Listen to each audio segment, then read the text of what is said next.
한 주간도 평안하셨어요?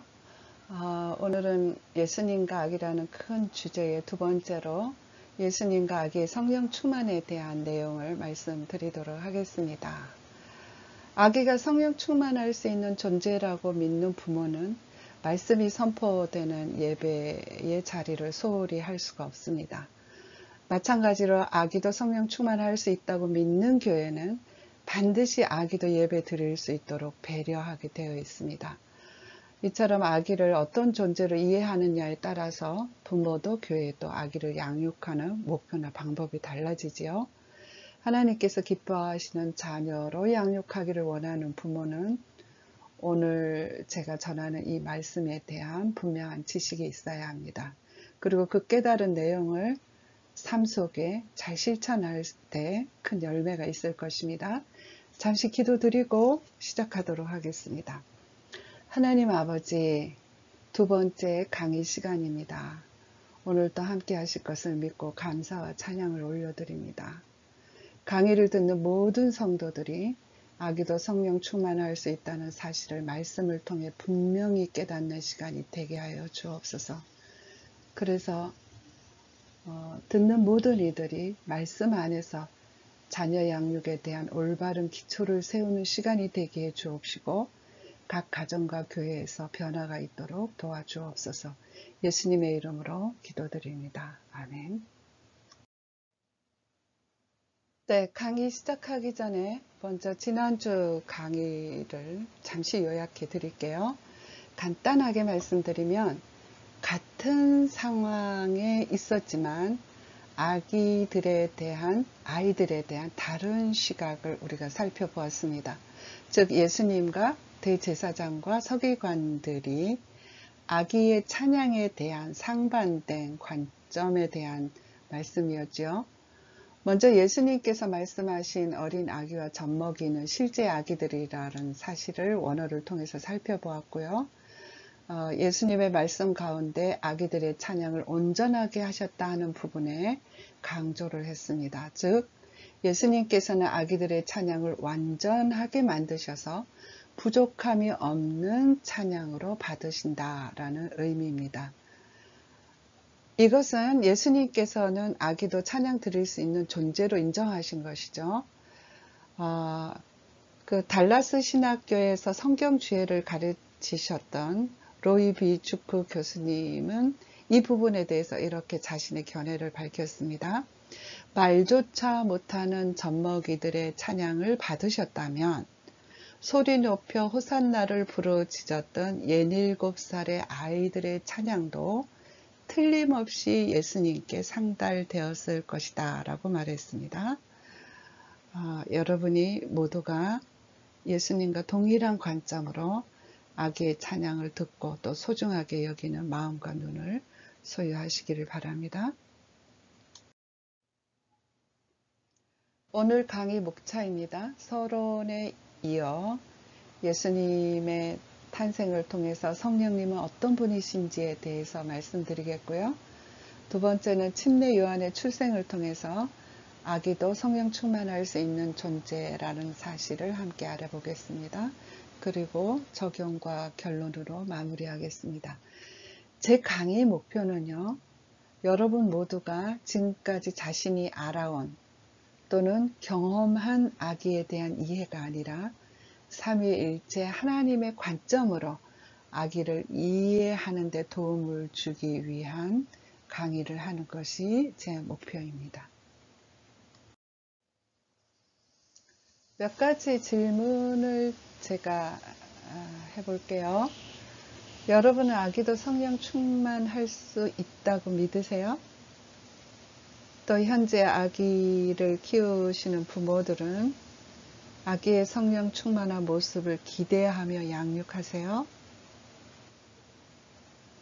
또 아기와 함께 예배 드려보신 부모들은 성령님께서 아기에게 역사하신다라는 사실을 직접 경험해 보신 적이 있으신가요? 저는 처음 아기도 성령의 다스림을 받는 존재구나 라는 체험을 1990년 청주 복대교회 영화부 예배 드릴 때 경험을 했습니다. 5개월 된 부목사님의 딸인데요. 이름이 여름이었어요. 그때는 좁은 공간에서 예배 드릴 때인데 바로 설교단 앞자리에 사모님과 여름이가 영화부 예배에 참석을 했습니다. 제가 설교를 하고 있는데 여름이가 오 하는 소리를 여러 번 하는 거예요. 처음에는 옹알이를 하나 보다라고 생각을 했는데 여름이가 설교에 집중하는 눈빛과 그 모든 상황을 보고 성령님께서 그 순간 여름이에게 역사하고 계시다라는 사실을 알게 되었습니다. 옹알이도 아니고 짜증내는 것도 아니고 지금도 그 눈빛과 집중했던 모습을 잊을 수가 없습니다. 그 외에도 저는 30여 년 동안 영화부 예배를 섬기면서 수없이 아기가 성령의 다스림을 받는 모습을 체험을 했습니다. 이런 체험이 저로 하여금 영화부 예배 사역의 방향을 정하는 데 결정적인 영향을 주었습니다. 예를 하나 들어보면 보통 일반 학자들은 아기들을 교육할 때 집중할 수 있는 시간을 1분에서 길어야 한 3분 정도로 말합니다. 그러나 성령님께서 아기를 다스리실 때는 30분에서 40분도 아기가 집중할 수 있다는 사실을 저는 경험했습니다. 그렇기 때문에 아기와 함께 예배 드리는 부모나 사역자나 교사는 어떤 인위적인 방법으로 아기를 통제하려고 하기보다는 여러분 스스로가 성령 충만해서 예배의 현장이 영적인 분위기로 이루어지는 것이 가장 중요합니다. 즉 얼마나 성령 충만한 예배 현장이 되느냐가 중요한 것이지 그 외의 것은 2차적이라는 사실을 여러분이 꼭 기억하셨으면 좋겠습니다. 오늘 성경 본문 말씀은 누가복음 1장 34절부터 45절 내용입니다. 아기랑 함께 있다면 엄마가 손가락으로 성경을 짚어가면서 읽도록 하겠습니다. 이 작은 경건의 습관이 성경을 사랑하는 아이로 자라게 합니다. 함께 읽겠습니다. 마리아가 천사에게 말하되 나는 남자를 알지 못하니 어찌 이 일이 있으리까? 천사가 대답하여 이르되 성령이 내게 임하시고 지극히 높으신 이의 능력이 너를 덮으시리니 이러므로 나실 바 거룩한 이는 하나님의 아들이라 일컬어지리라. 보라, 내 친족 엘리사벳도 늙어서 아이를 배었느니라. 본래 임신하지 못한다고 알려지니가 이미 6달이 되었나니 대저 하나님의 모든 말씀은 능하지 못하심이 없느니라. 마리아가 이르되 주의 여종이오니 말씀대로 내게 이루어지이다 하며 천사가 떠나가니라. 이때에 마리아가 일어나 빨리 산골로 가서 유대 한 동네에 이르러 사가랴의 집에 들어가 엘리사벳에게 문안하니 엘리사벳이 마리아가 문안함을 들으매 아이가 복중에서 뛰노는지라. 엘리사벳이 성령의 충만함을 받아 큰 소리로 불러 이르되 여자 중에 내가 복이 있으며 내 태중의 아이도 복이 있도다. 내 주의 어머니가 내게 나아오니 이 어찌 된 일이까? 보라, 내 문안하는 소리가 내 귀에 들릴 때에 아이가 내 복중에서 기쁨으로 뛰놀았도다. 주께서 하신 말씀이 반드시 이루어지리라고 믿는 그 여자에게 복이 있도다. 이 내용은 아기 예수님의 탄생과 뱃속에 있는 침례 요한에 대한 내용입니다. 이를 통해서 성령님에 대해서 아기의 성령 충만에 대해서 말씀드리도록 하겠습니다. 첫 번째 살펴볼 내용을 우리 함께 읽어볼까요? 성령님은 인간의 이성을 초월하여 역사하신다. 그렇습니다. 오늘 아기 예수님의 출생 과정을 통해서 이 진리를 함께 나눠보도록 하겠습니다. 34절의 마리아의 질문은 인간의 생명은 정자와 난자가 만나서 시작이 되는데 어떻게 처녀가 아기를 낳을 수 있습니까? 라는 지극히 상식적인 질문입니다. 이성을 가진 인간이라면 모두가 마리아와 같은 질문을 할 것입니다. 그런데 천사는 마리아의 질문에 대해서 이렇게 말합니다. 성령이 내게 임하시고 지극히 높으신 이의 능력이 너를 덮으면 처녀도 아기를 잉태할 수 있다라고 알려줍니다. 여기서 덮는다라는 말은 성막에 하나님의 임재의 구름이 뒤덮는 것처럼 성령 하나님께서 마리아에게 임재하시면, 역사하시면 임신하게 될 것이라는 의미입니다. 즉 인간의 이성을 초월하시는 성령 하나님의 창조의 능력으로 마리아의 자궁 속에 생명이 생기게 하셔서 예수 그리스도를 잉태케 하신다는 말씀입니다. 저는 아기 예수님께서 성령으로 잉태되신 이 놀라운 말씀은 부모에게 주시는 특별한 메시지라고 생각합니다. 성령님이 어떤 분이신지를 너무나도 명확하게 전해주고 있기 때문입니다. 예수님의 탄생 과정을 통해서 우리가 알 수 있는 성령님은 인간의 이성을 초월하여 역사하신다라는 사실입니다. 여러분, 성령님께서 연령의 제한을 받으실까요? 어떤 장소나 환경이나 시대의 제한을 받으실까요? 아니지요. 성령님은 어떤 조건이라도 초월하여 역사하시는 분이십니다. 만일 아기에게는 성령님께서 역사하실 수 없다라고 주장한다면 성령님께서는 연령의 제한을 받으시는 분이라고 말하는 것과 같습니다.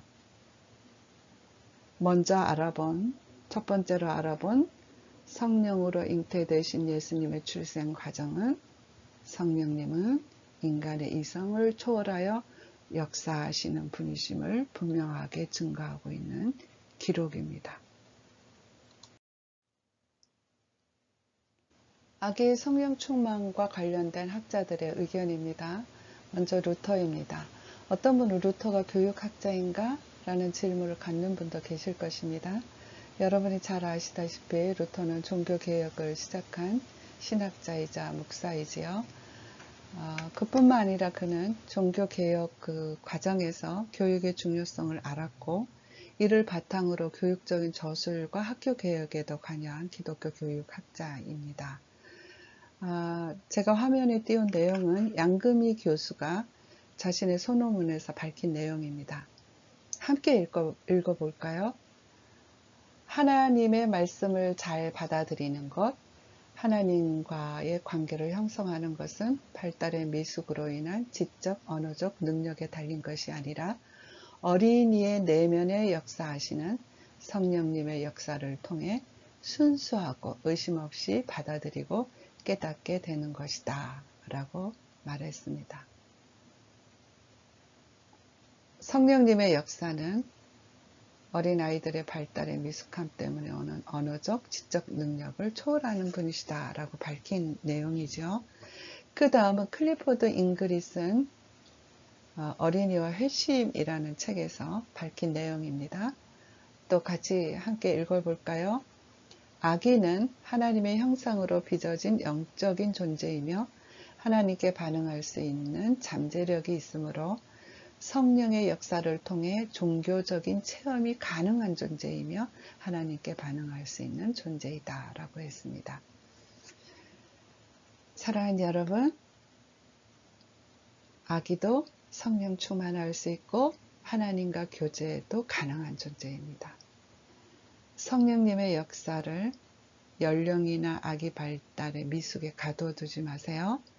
성령님은 그 모든 것을 초월하여 역사하시는 분이십니다. 성령님은 아기에게도 태아에게도 역사하십니다. 두 번째로 살펴볼 내용은 태아도 성령 충만할 수 있다는 말씀입니다. 누가복음 1장 41절과 44절 말씀을 보면 마리아가 찾아와서 엘리사벳을 만났을 때 복중에 있는 요한이 기쁨으로 뛰놀았다 라고 기록되어 있습니다. 혹자들은 마리아가 방문했을 때 이미 침례 요한은 6개월이었기 때문에 엘리사벳이 태동을 느끼는 자연스러운 현상으로 말하기도 합니다. 일리가 있기는 하지요. 이에 대한 두 주석을 살펴보도록 하겠습니다. 옥스퍼드 주석은 이렇게 해석을 했습니다. 복중에 침례 요한이 뛰놓은 것은 자연스러운 태동이 아니라 성령의 역사였다라고 해석을 했습니다. WBC 주석에도 태중의 요한은 예수의 존재에 직접 반응했으며 성령 충만한 엘리사벳의 이러한 표현은 하나님의 시각과 통찰을 표현한 영적인 것이라고 밝혔습니다. 그랜드 주석은 이미 침례 요한은 이때부터 예수님에 대한 그의 사명을 시작했다라고 해석하기도 합니다. 특히 44절에 요한이 태중에서 기쁨으로 뛰놀았다라는 표현은 그 단어의 의미를 살펴볼 때 하나님으로부터 오는 신령한 기쁨을 표현할 때 사용하는 단어입니다. 그러므로 침례 요한은 엄마 뱃속에서부터 성령 충만했습니다. 요즘 최첨단 의학 기술로 태중의 아기가 손가락을 빠는 모습, 하품을 하는 모습, 또 찡그리는 모습 등을 쉽게 영상으로 볼 수 있는 세상이 되었습니다. 이런 태아의 신비한 능력을 의심하는 성도는 거의 없는 것 같아요. 그런데 태아가 성령님의 역사에 반응해서 기쁨으로 뛰놀았다라는 성경 말씀을 쉽게 믿지 못하는 성도들도 있는 것 같습니다. 그러나 성경은 태아도 성령 충만하여 하나님께 기쁨으로 반응한다 라고 증거하고 있습니다. 네, 그 다음 살펴볼 말씀은 누가복음 1장 15절 말씀입니다. 천사가 아버지 사가랴에게 태어날 요한에 대해 전한 말씀이지요. 제가 읽겠습니다. 이는 그가 주 앞에 큰 자가 되며 포도주나 독한 술을 마시지 아니하며 모태로부터 성령의 충만함을 받아. 네, 이 말씀은 앞에서 살펴본 누가복음 1장 41절과 44절을 예언한 그런 말씀이지요. 먼저 모태로부터라는 이 말씀을 정확하게 어떤 의미인지 알아보겠습니다. 제가 화면에 소개한 여러 성경과 주석에서는 동일하게 엘리사벳의 뱃속에서부터라고 해석합니다. 그런데 메시지 성경을 쓴 유진 피터스는 엄마 뱃속에서 성령 충만한 것이 아니라 요한이 모태에서 나오는 순간부터 성령 충만할 것이라고 그렇게 번역을 했습니다. 이에 대해서 특별히 WBC 주석 내용을 소개하겠습니다. 이 주석은 복음주의 비평학자들 가운데 최고의 자리에 있는 학자들이 다양한 근거를 바탕으로 쓴 주석이기 때문에 다른 어떤 주석보다 학문적인 권위가 있다라고 생각돼서 소개를 합니다. 존 롤랜드의 해석입니다. 이 표현은 나면서부터 또는 태중에서부터라는 의미로 사용될 수 있으나 본문의 표현은 태중에서부터의 의미로 사용되었다. 이러한 성령의 총체적인 침입은 전부터 있었던 사례는 아니나 성령의 창조적인 운동으로 말미암아 존재되었다라고 말했습니다. 사랑하는 여러분, 이런 성경 말씀에 근거해서 드리는 예배가 바로 영화보 예배입니다. 하나님께서 기뻐하시는 너무나도 소중한 예배입니다. 영화보 예배에 대한 부분은 5주 때 여러분과 함께 말씀드리기로 하고요. 그 다음에는 오늘 말씀을 어떻게 실제의 삶 속에서 적용해야 되는지에 대해서 말씀드리도록 하겠습니다.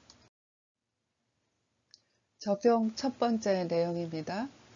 아기와 태아에게 너도 성령 충만할 수 있다라는 사실을 자주 반복해서 말씀해 주세요.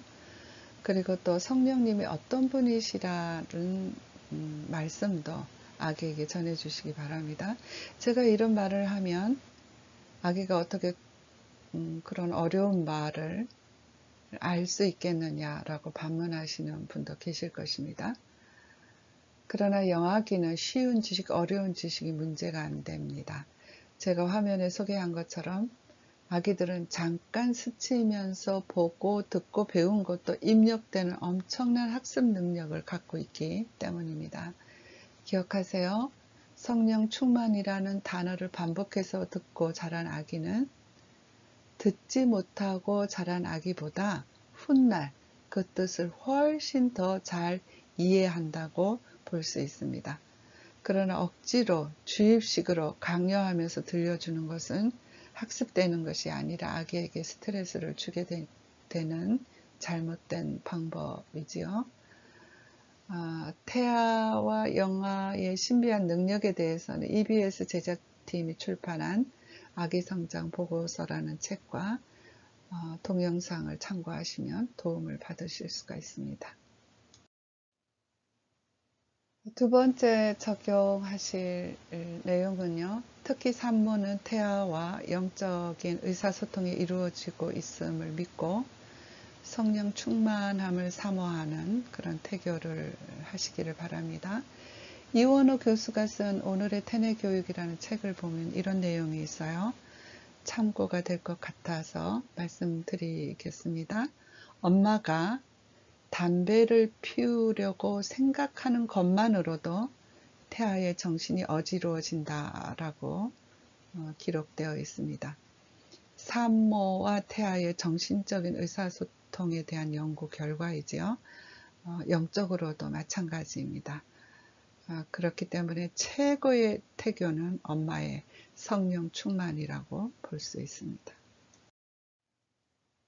결론입니다. 제가 오늘 말씀을 통해서 전하고자 했던 메시지는 태아도 아기도 성령 충만할 수 있다는 것입니다. 이 말씀에 대한 여러분의 반응이 마리아와 같기를 바랍니다. 마리아가 이르되 주의 여종이오니 말씀대로 내게 이루어지이다 라고 고백했습니다. 저도 여러분도 마리아처럼 모든 생각을 하나님의 말씀에 굴복시키는 은혜가 있기를 간절히 바랍니다. 기도드리고 마치도록 하겠습니다. 하나님 아버지, 태아도 아기도 성령 충만할 수 있는 존재임을 말씀해 주셔서 참 감사합니다. 모든 부모들이 아기를 바라볼 때 이 말씀이 생각나게 하시고 삶 속에 잘 적용하여 열매 맺을 수 있도록 도와주옵소서.